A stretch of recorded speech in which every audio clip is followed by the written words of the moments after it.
I woke up to the sound of a megaphone blaring outside my window. My first thought was that the world was ending. Maybe a tornado warning? A government evacuation? But no, as I groggily pulled back the curtains, I saw something infinitely worse. Karen, standing at the edge of my private lake, wearing an obnoxiously large sun hat, she grinned like she had just discovered America. And surrounding her was an entire army of people. Coolers, fishing rods, lawn chairs, and a massive banner that read, "Welcome to the first annual Community Fishing Derby." For a solid 10 seconds I stood there, blinking. My brain refused to process what I was seeing.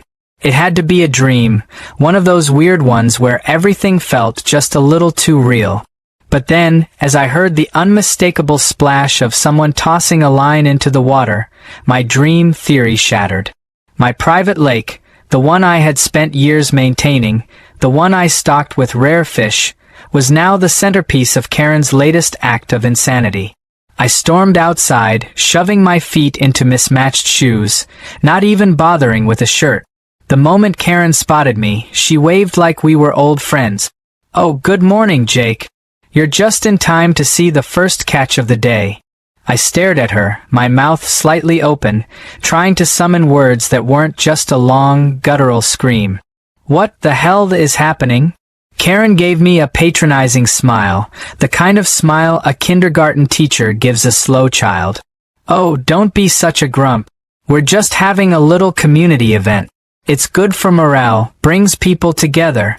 And look," she gestured towards the lake, where a man was pulling a wriggling fish out of the water. "We've got some real whoppers in here." I looked closer, my blood turning to ice. That wasn't just any fish. That was one of my prized koi. A fish I had imported from Japan, worth more than Karen's entire SUV. And now, some guy in a cargo vest was gripping it like a cheap base, holding it up for his wife to take a picture. "Put that down," I said, my voice low. The guy blinked. "Huh. Put that down," I repeated. Karen let out an exaggerated laugh. "Oh, Jake, don't be so dramatic. It's just a fish. Besides, you don't own nature." I clenched my jaw so hard my teeth hurt. "Karen, this is private property." She gave me a slow, exaggerated blink, as if I had just spoken in an alien language. "Oh, come on. This lake has been here forever. It belongs to the community." "No. It belongs to me.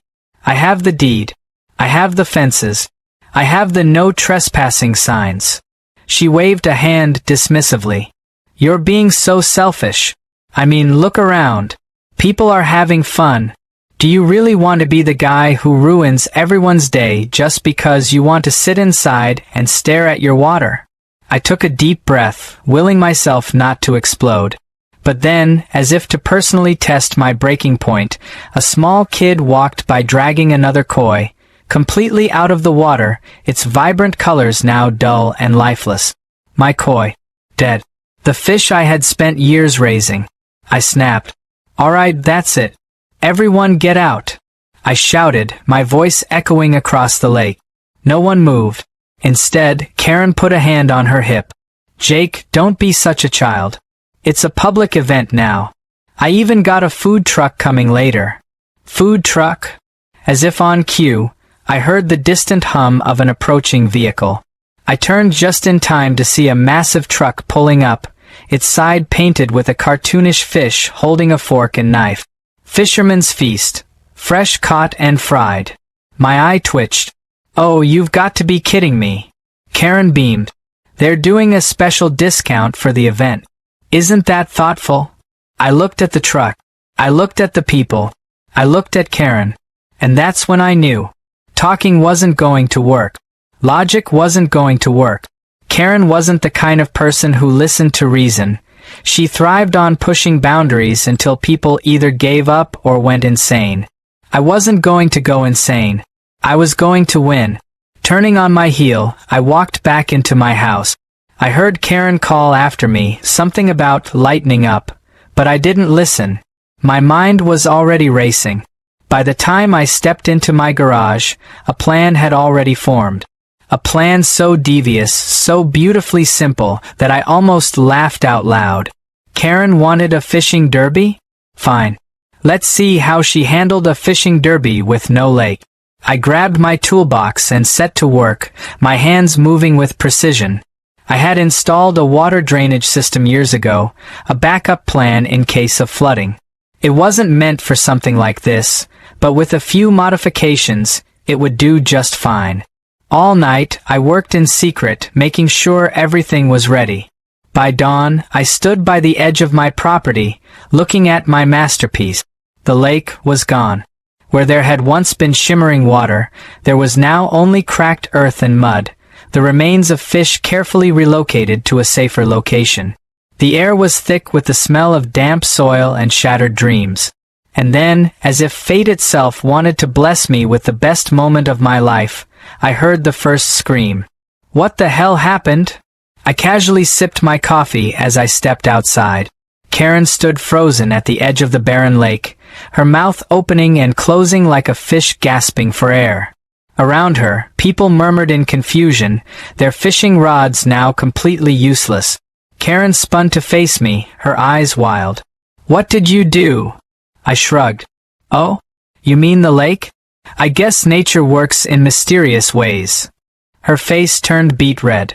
You drained it. You maniac. I took another sip of coffee. Hey, Karen. She glared at me. You don't own nature. I had never seen someone go through all 5 stages of grief in under 10 seconds before, but Karen managed. Denial, anger, bargaining, depression, and acceptance, all flashing across her face in rapid succession. And then the real chaos began. People started yelling, demanding refunds. Someone accused Karen of running a scam. A man in an official-looking vest started asking about permit. The Fisherman's Feast food truck, now useless, revved its engine and backed out of the driveway, leaving a cloud of dust in its wake. Karen looked around, desperate for an escape, but there was none. She had built this whole event around my lake. And now, without it, all she had was an angry mob and a whole lot of explaining to do. I turned and walked back inside, whistling a tune. Revenge? It was a beautiful thing. The moment Karen's shriek echoed across my now waterless lakebed, I knew I had won. There was something profoundly satisfying about watching someone who had spent so much time steamrolling over people finally hit a wall she couldn't push past. Her arms flailed as she turned in a circle, her sun hat slipping sideways, her mouth opening and closing like a fish that had just been yanked from the water. The irony of that comparison wasn't lost on me. The crowd, which had gathered for what they thought would be a friendly fishing derby, was now a confused, angry mess. Parents pulled their kids away, muttering under their breath. Some people walked up to the edge of the cracked lakebed, as if expecting the water to magically reappear. Others demanded refunds from Karen, their voices rising in frustration. A man in a fishing vest pulled off his hat and scratched his head, looking around like he had just woken up in a different dimension. Karen spun to face me, her face an impressive shade of red. You did this. I took a slow sip of my coffee and shrugged. Did what? She stomped towards me, her sandals slapping against the dirt. Don't play dumb, Jake. You drained the lake. She flailed her hands toward the barren ground. You sabotaged the entire event. I nodded. Yeah, I did. For a moment, she looked genuinely taken aback, like she had expected me to deny it, to squirm under the weight of her accusation. But the truth was, I wasn't ashamed in the slightest. If anything, I was downright proud. She let out an incredulous laugh. Do you have any idea how much work I put into this event? I stared at her. Do you have any idea how much work I put into that lake? Her jaw tightened. You don't own nature. I raised an eyebrow and pointed at the now bone-dry lakebed. Well, nature seems to have taken my side. The crowd had begun to turn against her. At first, they had been confused. Now they were getting angry. A man with sunglasses and an expensive-looking watch crossed his arms. So, we all paid for a fishing derby and now there's no water? A woman in a wide-brimmed hat pointed at Karen. "Are you going to refund us?" Karen's eyes darted around, her usual confidence faltering for the first time. This isn't my fault. I didn't drain the lake. Jake did." The man with the watch turned to me. "Did you drain it?" I nodded. "Sure did." "Why?"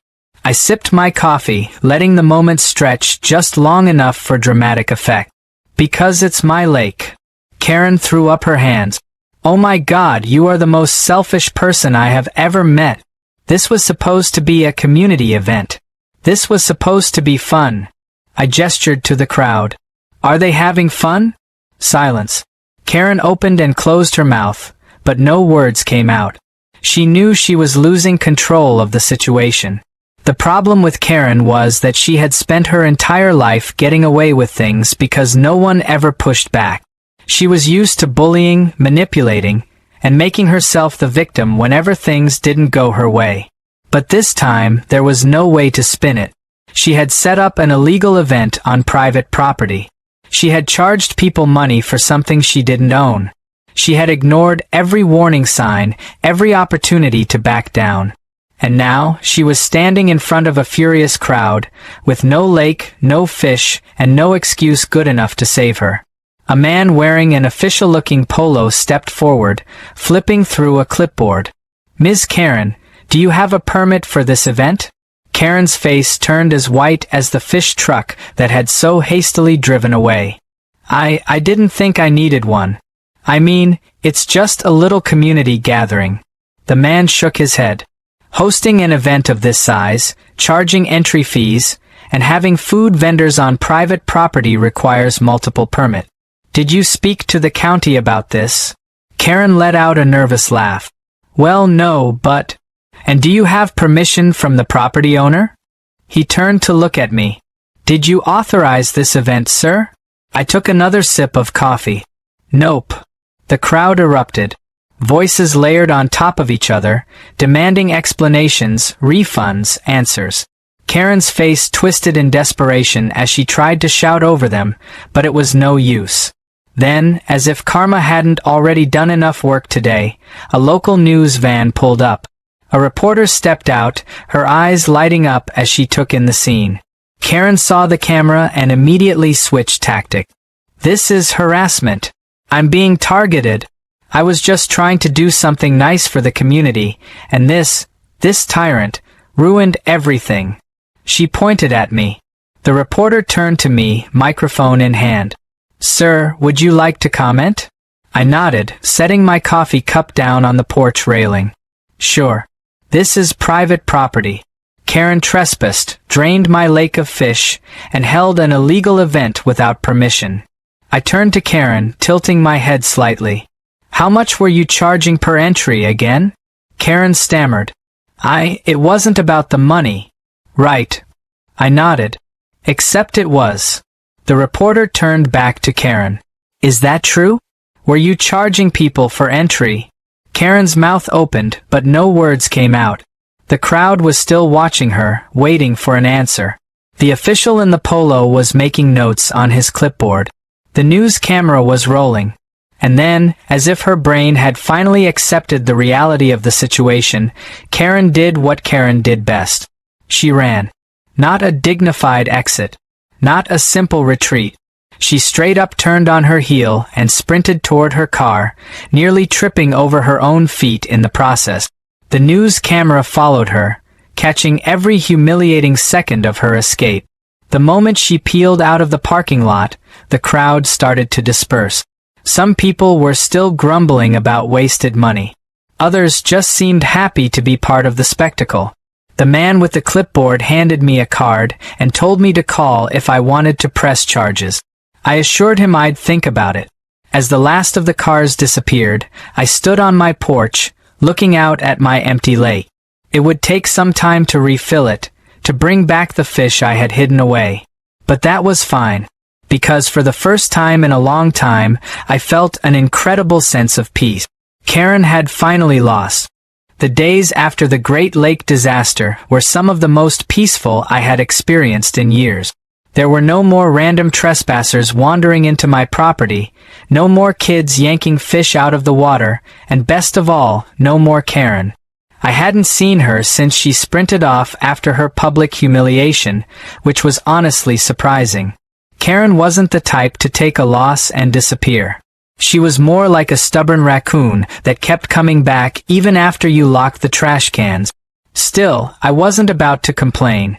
With the chaos finally over, I could focus on what mattered, restoring my lake. Thanks to the underground drainage system I had installed, refilling it wasn't as difficult as it might have seemed. I had already moved my fish to a safe location before pulling off my grand revenge, so it was just a matter of reversing the process. It took a couple of days, but soon the lake was back in its full, shimmering glory. The first morning I woke up to see the water rippling in the sunlight again. I let out a satisfied sigh. Everything was back to normal. No, scratch that, everything was better than normal. Karen had been exposed for the disaster she was, the entire neighborhood had turned on her, and I had secured my property from any future nonsense. Or so I thought. The trouble started with the gossip.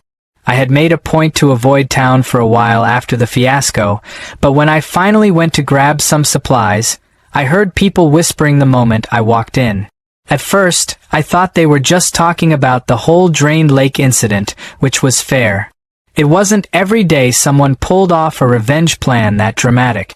But the more I listened, the weirder the stories became.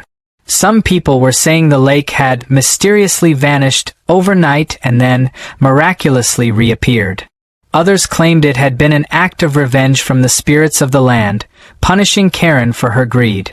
There were even a few folks who thought the government had gotten involved and done something with the water. The theories were ridiculous, but they all had one thing in common. No one seemed to believe that I had drained and refilled the lake myself. At first, I laughed it off. Let people believe whatever they wanted. If anything, it was funnier this way. But then, I heard the worst rumor of all. Karen had been telling people that I was part of some kind of secret cult. I nearly choked on my coffee when I overheard it at the hardware store. A couple of older men were chatting near the checkout, shaking their heads. Yeah, I heard it from Linda at the bakery. She says Karen swears Jake's been doing some kind of weird water magic, summoning the lake back and forth. His friend let out a low whistle. She says it was some kind of punishment, right? Like, he called on something dark to get back at her. They both turned their heads toward me at the same time, eyes squinting like they were trying to see if I had glowing symbols carved into my forehead. I sighed, paid for my things, and got out of there before they could start asking questions. I should have known Karen wouldn't just take her loss quietly. That night, as I sat on my porch, watching the moon reflect off the newly restored water, my phone buzzed. I glanced at the screen and raised an eyebrow. Unknown number. I hesitated for a moment before answering. Yeah. A long silence stretched on the other end. Then, a familiar voice. You think you're so clever. I couldn't help but grin. Karen. To what do I owe the pleasure? You ruined my life, she hissed. I'd argue that you ruined your own life, I said. I just gave you the opportunity. You don't understand, she snapped. I had plans, Jake. That event was supposed to lead to bigger things. Sponsorships, recognition.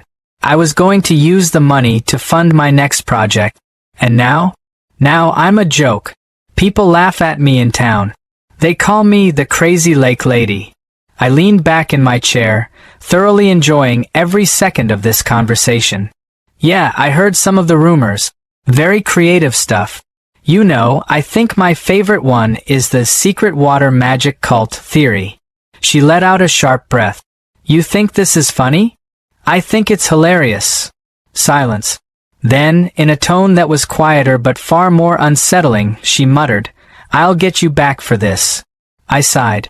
Karen, I don't think you realize something. This isn't a battle you can win. You lost. The lake's back, you've been publicly humiliated, and everyone knows you were in the wrong. If you try anything else, it's only going to get worse for you. Another pause. Then she laughed. It wasn't a good laugh. It was the kind of laugh someone makes when they've been pushed so far past reason that they've entered dangerous territory. "You really think this is over?" she whispered. "You haven't seen anything yet." The call disconnected. I stared at my phone for a moment before shaking my head. Karen never learned. I didn't lose sleep over it. Whatever she had planned, it wouldn't work. I had dealt with her nonsense before, and I would deal with it again if I had to. For now, I just enjoyed my peaceful lake, free from her chaos. Over the next few weeks, life returned to normal. The town mostly moved on, though every now and then, I'd catch someone looking at me like they were debating whether or not I actually had the power to control bodies of water. Karen, thankfully, seemed to keep her distance. No sudden pop-ups on my property, no surprise community events, no ridiculous announcements. But one day, as I was out on the water, casting a line just to enjoy the quiet, I noticed something strange. A sign had been planted at the far end of my property, just beyond the fence line. It was small, almost easy to miss, but as I got closer, I felt my stomach drop. The sign read, "Coming soon. Karen's Community Center." I stared at it. Then I laughed. She never learned. And I had a feeling I was going to have to teach her another lesson.